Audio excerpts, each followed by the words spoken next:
Para sa Task Force Marcia, malaking breakthrough sa kaso ang pagsuko ni Philip June Medel. Pero marami pa din ang nagdududa sa pahayag ni Medel dahil sa magulong background nito. 10 pahina ng sinumpaang salaysay ang ibinigay ni Philip June Medel sa mga otoridad.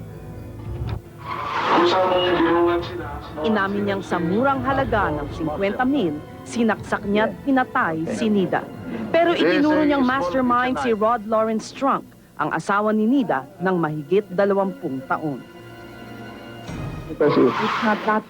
Pero kanina sa preliminary hearing sa Department of Justice, nagbago ang ihip ng hangin. I don't want to drag innocent people to my grave.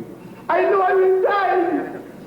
My only sin is that I was not able to endure the pain that I Don't suffered. control. We are asking don't control him. Let him speak. This is a democratic country. Let him I speak. don't know when I'll stop. Let him I speak. don't know it. Let him speak. Stop.